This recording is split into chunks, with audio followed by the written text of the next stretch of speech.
Selamat sore dan apa kabar pemirsa setia TVR Parlemen dimanapun Anda berada. Senang sekali bisa menyapa Anda kembali dalam program TVR 17 bersama saya Elisa Purba.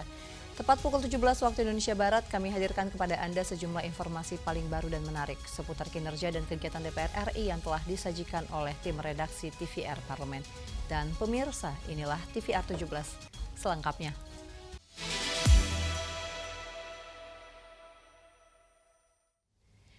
Pemirsa, Komisi 2 DPR RI menilai banyaknya perkebunan sawit di Sulawesi Tengah yang beroperasi secara ilegal merupakan bentuk kerugian bagi negara karena tidak adanya timbal balik positif berupa retribusi dari pemanfaatan lahan. Sebanyak 43 dari 61 perusahaan perkebunan sawit di Sulawesi Tengah beroperasi tanpa legalitas hak guna usaha atau HGU. Artinya 43 perusahaan menjalankan bisnis kelapa sawit secara ilegal di atas lahan seluas 321.000 hektar. Komisi 2 DPR RI menilai hal tersebut merupakan bentuk kerugian bagi negara karena tidak ada timbal balik positif berupa retribusi dari pemanfaatan lahan. Wakil Ketua Komisi 2 DPR RI Bahtra mengatakan dirinya akan berkoordinasi dengan Badan Pertanahan Nasional atau BPN untuk memberi peringatan kepada perusahaan tanpa HGU.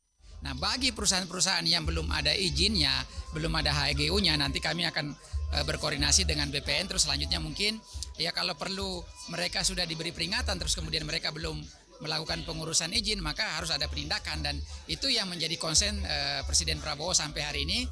Kita lihat sendiri sudah banyak sekali lahan-lahan yang disita oleh negara melalui apakah itu Satgas PKH, begitupun Satgas di di sawit.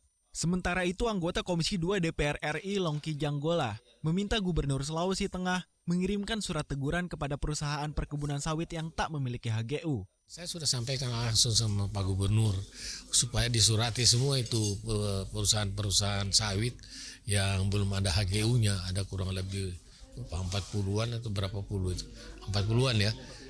Dan dikasih batas waktu, sampai beberapa tahun harus selesai HGU-nya. Kalau tidak ya HGU-nya izinnya dicabut. Dari Palu, Sulawesi Tengah, Akbar Prakoso, TVR Parlemen melaporkan. Melalui peningkatan layanan penambahan embarkasi haji dan pembagian kartu nusuk kepada jamaah, DPR RI mengapresiasi upaya Kementerian Haji dan Umroh sebagai pelaksana penyelenggaraan ibadah haji 1447 Hijriah yang pertama kalinya di tengah dinamika geopolitik global. Melalui peningkatan layanan seperti penambahan embarkasi haji serta pembagian kartu nusuk kepada jemaah, DPR RI mengapresiasi upaya Kementerian Haji dan Umroh sebagai pelaksana penyelenggara ibadah haji 1447 Hijriah yang pertama kalinya di tengah dinamika geopolitik global. Usai meninjau sekaligus melepas keberangkatan kloter pertama sebanyak 391 calon haji di Bandara Soekarno-Hatta, Wakil Ketua DPR RI Sufmi Dasko Ahmad mengungkapkan pentingnya memaksimalkan dukungan bagi seluruh perjalanan jemaah calon haji dari tanah air ke tanah suci tahun ini. Dasko menegaskan, negara harus hadir memastikan seluruh jemaah dapat berangkat dengan lancar dan selamat hingga menunaikan ibadah haji. Tadi sudah disampaikan bahwa negara hadir untuk menyertai jemaah haji dan juga kami sampaikan apresiasi kepada Kementerian Haji. Pada saat ini Kementerian Haji yang pertama kali melaksanakan pemberangkatan haji, petugas pendamping itu selama 1 bulan penuh, kemudian sudah dididik, dilatih sedemikian rupa untuk kemudian mendampingi jemaah haji kita selama di Tanah Suci. Sementara itu, Menteri Haji dan Umroh Muhammad Irfan Yusuf mengatakan penyelenggaraan haji yang pertama bagi Kementerian Haji merupakan amanah besar yang harus diemban dengan penuh tanggung jawab. Ini adalah penyelenggaraan haji pertama bagi Kementerian Haji dan Umroh dalam menjalankan amanah besar ini secara penuh. Sebuah kehormatan sekaligus tanggung jawab yang kami emban dengan penuh kesungguhan. Zikri dan Denus, TVR Parlemen melaporkan. Pemirsa, salah satu tantangan terbesar dalam dunia pendidikan yaitu guru yang dituntut untuk membentuk karakter murid di sekolah. Namun di sisi lain, langkah pendisiplinan dan pembinaan kerap disalahartikan dan berujung pada persoalan hukum. Salah satu tantangan terbesar dalam dunia pendidikan ialah guru yang dituntut untuk membentuk karakter murid di sekolah. Namun di sisi lain, langkah pendisiplinan dan pembinaan kerap disalahartikan dan berujung pada persoalan hukum. Usai menerima aspirasi dari Persatuan Guru Republik Indonesia Kabupaten Karimun, anggota Komisi 10 DPR RI Abdul Fikri Fakih memastikan rancangan Undang-Undang Sisdiknas nantinya akan mengatur seluruh ekosistem pendidikan nasional, mulai dari murid, guru, sampai dengan instansi penyelenggara sistem pendidikan, baik dari unsur pemerintah maupun masyarakat. Komisi 10 sudah meyakinkan bahwa perlindungan guru itu sudah nanti kita perhatikan betul di dalam batang tubuh Undang-Undang Sisdiknas yang sedang disusun oleh Komisi 10. Harapannya kepada masyarakat, terutama komunitas guru, untuk tidak terlalu khawatir, apalagi menuntut lagi dengan undang-undang khusus tentang guru, karena Undang-Undang 14 2005 tentang guru dan dosen, Undang-Undang 12 2012 tentang perguruan tinggi, dan Undang-Undang Sisdiknas itu sendiri, Undang-Undang 20 2003, itu dikodifikasi dalam satu undang-undang. Oleh karenanya, saya kira semangatnya sama, hanya mungkin kemudian kita bersama-sama mengawal untuk supaya undang-undang ini memperhatikan mereka semuanya dan bahkan melindungi bukan hanya kriminalisasi tetapi kesejahteraannya juga. Komisi 10 DPR RI juga menekankan rancangan Undang-Undang Sisdiknas akan memastikan keseimbangan antara perlindungan anak dan guru, sehingga proses pembinaan dapat berjalan optimal tanpa menimbulkan keraguan bagi tenaga pendidik saat akan membina murid-murid di sekolah. Dari Kabupaten Karimun, Adila Febianto, TVR Parlemen melaporkan. Pemirsa, pengesahan Undang-Undang Perlindungan Pekerja Rumah Tangga menjadi tonggak penting dalam perjalanan bangsa menghadirkan keadilan sosial bagi seluruh rakyat Indonesia. DPR RI memandang regulasi ini sebagai langkah maju dalam mengakui dan melindungi pekerja domestik yang selama ini rentan terhadap ketidakpastian hukum dan perlakuan tidak adil. Informasi selengkapnya usai jeda, tetaplah di TVR 17.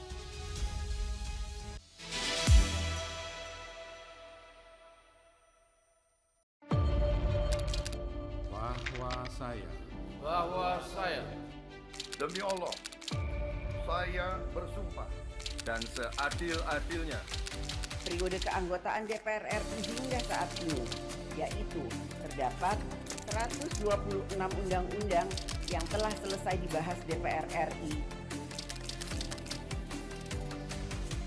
Terima kasih rekan Elisa dan juga Danida. Pemirsa,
Anda kembali di TVR 17, pemirsa. Melalui Undang-Undang PPRT, negara menegaskan komitmennya dalam menjamin hak, kesejahteraan, serta perlindungan yang layak bagi para pekerja rumah tangga.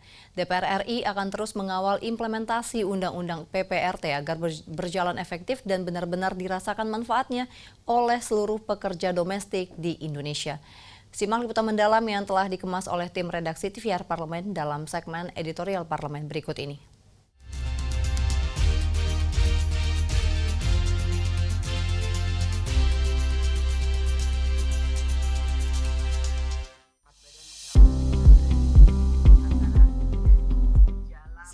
lebih dari 2 dekade penantian, DPR RI akhirnya mengesahkan Undang-Undang Perlindungan Pekerja Rumah Tangga atau Undang-Undang PPRT. Pengesahan ini menjadi momentum penting, sekaligus kado istimewa dalam peringatan Hari Kartini. Sebuah langkah nyata dalam mengakui dan melindungi jutaan pekerja rumah tangga yang selama ini kerap termarginalkan. Mayoritas pekerja rumah tangga adalah perempuan yang selama ini berkontribusi besar dalam sektor domestik, namun belum sepenuhnya mendapatkan perlindungan hukum yang memadai. Pengesahan undang-undang ini menjadi tonggak penting dalam mendorong kesetaraan dan keadilan sosial. Wakil Ketua DPR RI Cucun Ahmad Samsurijal menegaskan, momentum Hari Kartini menjadi pengingat bahwa perjuangan perempuan harus terus diwujudkan dalam kebijakan nyata. Perlindungan bagi pekerja rumah tangga menjadi bagian dari upaya menghadirkan kesetaraan dan keadilan bagi seluruh masyarakat. Selamat Hari Kartini. Ya, kita bangga dengan perjuangan kaum perempuan yang sekarang ini sudah menunjukkan bukan hanya mereka berada di belakang layar, tetapi sudah mampu tampil di depan, dan kita berharap terus perjuangkan hak-hak perempuan yang bisa disampaikan menjadi suatu kebijakan, suatu hasil yang produktif untuk seluruh, bukan hanya perempuan yang dihasilkan oleh perempuan, bisa bermanfaat juga buat kaum laki-laki. Saya selalu dengan Menteri PPA, Kornya di Korkesra, menyampaikan bahwa terus bagaimana tentang advokasi, tentang hak-hak edukasi juga, kemudian bagaimana tentang hak-hak dalam konstitusi, itu harus betul-betul diperjuangkan dan terus dijaga, terus disuarakan, dan bagaimana yang selama ini mungkin tidak ada lagi, tidak terdengar lagi, ada satu kelompok makhluk Tuhan yang ini bisa akan lebih maju, yang ini tertinggal. Jadi kesetaraan itu sudah kelihatan bagaimana perjuangan daripada Kartini ini. Pengesahan Undang-Undang PPRT juga menjadi awal dari perubahan besar dalam menghapus berbagai bias sosial terhadap pekerja rumah tangga. Profesi yang selama ini dipandang sebelah mata kini mendapatkan pengakuan dan payung hukum yang jelas. Namun, pengesahan undang-undang ini bukan akhir dari perjuangan. Implementasi di lapangan menjadi tantangan besar yang harus dikawal secara serius. Penyusunan aturan turunan serta pengawasan terhadap pelaksanaannya menjadi kunci agar perlindungan dapat dirasakan secara nyata. Artinya bisa saja PRT itu sudah bekerja, kemudian dia selesai kontraknya, mau bekerja lagi, mau upskilling. Nah, ini juga bisa melakukan vokasi, atau calon PRT yang memang sama sekali belum bekerja, ini juga kita sediakan pelatihan vokasi, tentunya melalui kementerian terkait gitu. Kemudian yang kedua, ketika masa bekerja ini mulai dari perlindungan dari eksploitasi, kekerasan, segala macam kekerasan ya, fisik, psikologis, seksual gitu, dan juga terkait dengan jaminan kesehatan dan juga jaminan ketenagakerjaan atau BPJS ketenagakerjaan. Ini semua terkait dengan perlindungan pada masa bekerja, dan tentunya ada perjanjian kerja. Ini juga sebagai salah satu cara untuk melindungi pekerja rumah tangga kita. Perlindungan menyeluruh, mulai dari masa sebelum bekerja, saat bekerja, hingga jaminan sosial harus menjadi bagian yang tidak terpisahkan. Negara harus hadir untuk memastikan setiap pekerja rumah tangga mendapatkan haknya dan terlindungi dari segala bentuk kekerasan dan eksploitasi. Pengesahan Undang-Undang PPRT menjadi penegas bahwa pekerja rumah tangga adalah bagian penting dari ekosistem sosial dan ekonomi. Pengakuan ini harus diiringi dengan perlindungan yang nyata dan berkelanjutan. Pada akhirnya, kehadiran undang-undang ini diharapkan tidak hanya menjadi simbol kebijakan, namun juga menjadi langkah konkret dalam mewujudkan keadilan, kesetaraan, dan kesejahteraan bagi seluruh pekerja rumah tangga di Indonesia.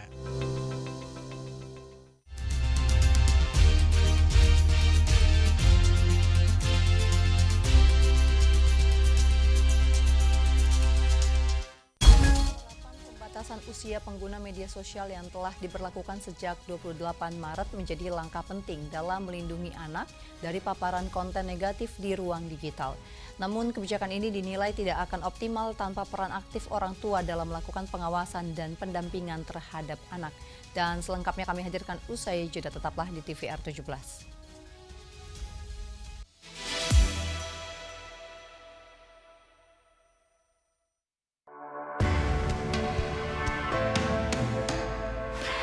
Dari ruang sidang Senayan, Jakarta, menyajikan liputan langsung kinerja DPR RI.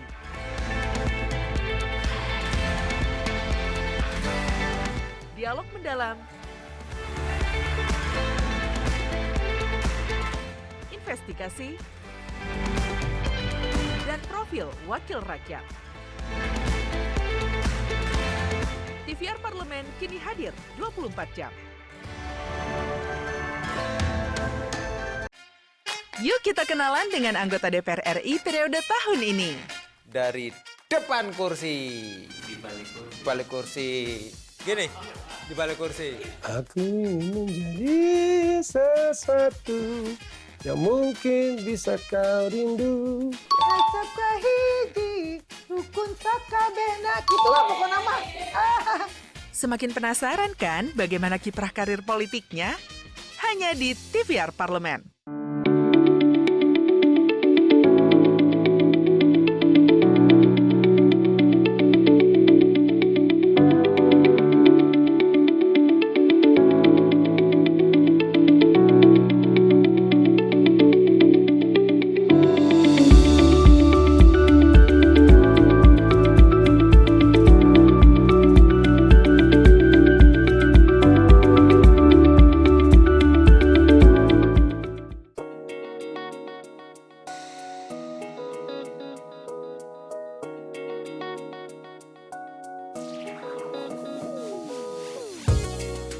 Kehadiran mereka tidak hanya mewakili suara perempuan, tetapi juga membawa perspektif yang beragam serta pengalaman hidup yang unik ke dalam proses pembuatan kebijakan.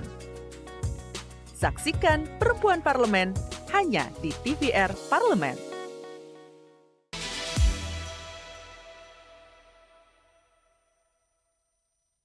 Anda kembali menyaksikan TVR 17 pemirsa. Di tengah masifnya akses teknologi, kontrol keluarga menjadi garda terdepan dalam membentuk literasi digital dan perilaku online yang sehat. Komisi 1 DPR RI menegaskan akan melakukan evaluasi terhadap implementasi kebijakan yang tertuang dalam PP Tunas agar benar-benar efektif melindungi generasi muda di era digital. Untuk selengkapnya berikut laporan dari rekan kami Rahel Silalahi dari Gedung DPR RI Senayan, Jakarta. Silakan Rahel. Baik, terima kasih pemirsa. Mulai tanggal 28 Maret 2026 telah dilakukan pembatasan penggunaan medsos dan beberapa games terhadap anak-anak di bawah 16 tahun. Selama masa perjalanan ini sudah dilakukan berbagai pengawasan oleh DPR RI. Lantas bagaimana tanggapan DPR RI sejak sebulan lalu penerapan undang-undang ini? Maksud saya penerapan peraturan pemerintah ini. Oleh karena itu saya di sini bersama dengan Bapak Hasanuddin selaku anggota Komisi 1 dari daerah pilihan Jawa Barat 9 dari fraksi PDIP. Halo Bapak, selamat pagi. Apa kabar? Selamat pagi, alhamdulillah sehat.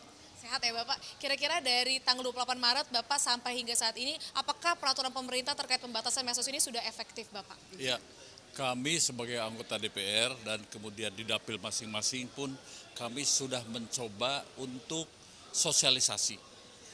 Tentu dalam proses sosialisasi ini butuh waktu, ya itu yang pertama. Yang kedua, substansi itu juga tidak semudah itu ternyata, ya. Ternyata yang paling utama itu bukan aturan-aturan yang mendasar, itu sudah cukup bagus menurut hemat saya. Tetapi kembali lagi adalah peran orang tua masing-masing. Peran orang tua masing-masing dalam memberikan arahan dan kontrol kepada putra-putrinya. Karena bagaimanapun juga ya handphone misalnya itu dibawa oleh mereka, kadang-kadang dibawa ke tempat sekolah. Siapa yang kontrol itu? Kemudian juga dibawa ke tempat main. Atau kadang-kadang handphone itu satu dipakai oleh teman-temannya untuk main, ya.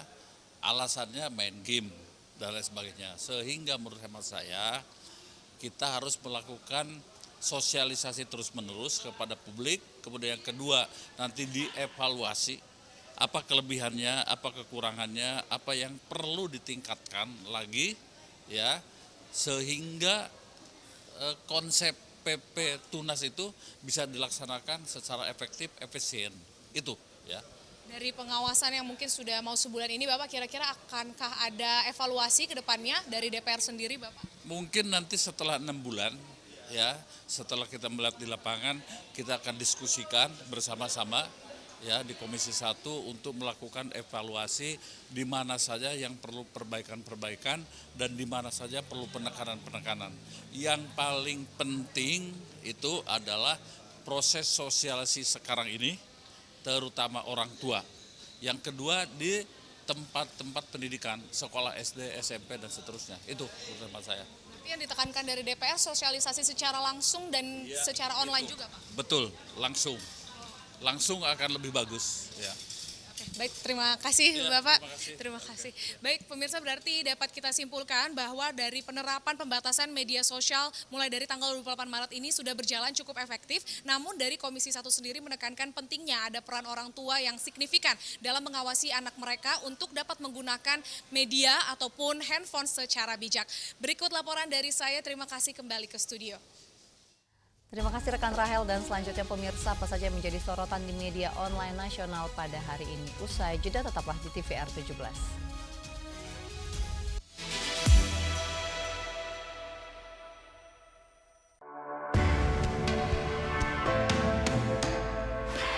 Dari ruang sidang Senayan, Jakarta, menyajikan liputan langsung kinerja DPR RI.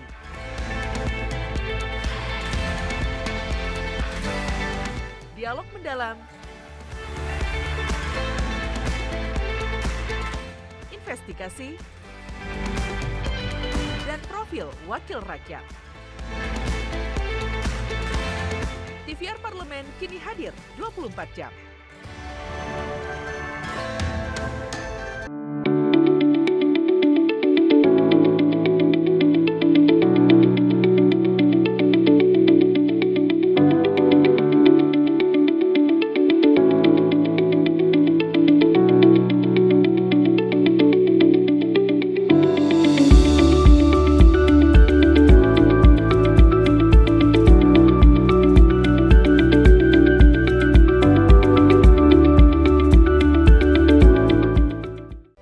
Setiap langkah perempuan Indonesia tersimpan semangat perjuangan yang tak pernah padam. Dari mimpi sederhana hingga keberanian mengubah dunia. Terinspirasi oleh Raden Ajeng Kartini, kita melangkah lebih maju, setara, berdaya, dan penuh harapan. Selamat Hari Kartini, perempuan hebat, bangsa kuat.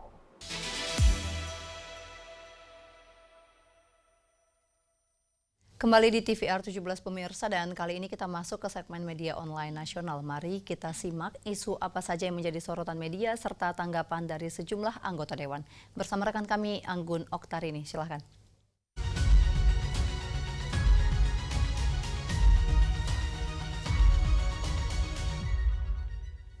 Terima kasih rekan Elisa, dan halo apa kabar pemirsa, kita akan bahas terkait dengan headline di media online. Yang pertama ini datang dari pembahasan revisi Undang-Undang Sisdiknas, pembagian peran PTN dan PTS perlu diperjelas. Dalam beberapa informasi yang tayang di beberapa media, ini pembahasan revisi Undang-Undang Sistem Pendidikan Nasional menjadi momentum penting untuk mempertegas arah pembangunan pendidikan tinggi di Indonesia. DPR RI memandang bahwa kejelasan pembagian peran antara perguruan tinggi negeri dan perguruan tinggi swasta ini merupakan kunci dalam menciptakan sistem pendidikan yang adil, berkualitas, dan juga berdaya saing. Nah, selama ini tumpang tindih peran dan juga disparitas dukungan kerap menimbulkan ketimpangan baik dari sisi akses, pendanaan maupun juga pengembangan sumber daya manusia. Nah, pemirsa, melalui revisi ini DPR RI mendorong hadirnya regulasi yang mampu menempatkan PTN dan PTS sebagai mitra strategi yang saling melengkapi, bukan bersaing secara tidak seimbang. Nah, ini ada penegasan peran diharapkan dapat memperkuat kembali fungsi masing-masing institusi sekaligus memastikan bahwa seluruh anak bangsa mendapatkan kesempatan pendidikan tinggi yang merata dan bermutu. Dengan kerangka kebijakan yang lebih jelas, sistem pendidikan nasional diharapkan mampu menjawab tantangan zaman dan melahirkan generasi unggul untuk masa depan Indonesia. Pemirsa, kita akan beralih ke berita selanjutnya yang menjadi headline di media online. Ini membahas mengenai geopolitik memanas, di mana Indonesia harus perkuat kedaulatan dan pertahankan prinsip bebas aktif. Ini memanasnya dinamika geopolitik global menjadi pengingat bagi Indonesia untuk semakin kokoh menjaga kedaulatan nasional. Dalam pembahasan di beberapa media, DPR RI memandang bahwa di tengah ketegangan antar negara dan juga persaingan kekuatan besar Indonesia tidak boleh lengah dalam memperkuat posisi-posisi strategis baik di bidang pertahanan, ekonomi maupun diplomasi. Dan ini ada stabilitas kawasan dan juga kepentingan nasional harus tetap menjadi prioritas utama dengan langkah-langkah yang terukur dan berorientasi pada kepentingan rakyat. Kini DPR RI menegaskan kembali pentingnya mempertahankan prinsip politik luar negeri bebas aktif sebagai fondasi utama dalam bersikap di kancah internasional. Terkait dengan prinsip ini, pemirsa, memungkinkan Indonesia untuk tetap independen, tidak terjebak dalam blok kekuatan tertentu, sekaligus aktif berkontribusi dalam menciptakan perdamaian dunia dengan konsisten pada nilai tersebut. Indonesia pun diharapkan mampu memainkan peran strategis sebagai penyeimbang global, sekaligus menjaga kedaulatan dan juga martabat bangsa di tengah dinamika geopolitik yang terus berkembang. Nah, itulah tadi pemirsa headline di media online yang terbit pada hari ini membahas terkait revisi Undang-Undang Sisdiknas, pembagian peran PTN dan juga PTS yang perlu diperjelas kembali, serta geopolitik memanas. Indonesia harus perkuat kedaulatan dan pertahankan prinsip bebas aktif. Saya Anggun Oktarini, kembali ke rekan Elisa.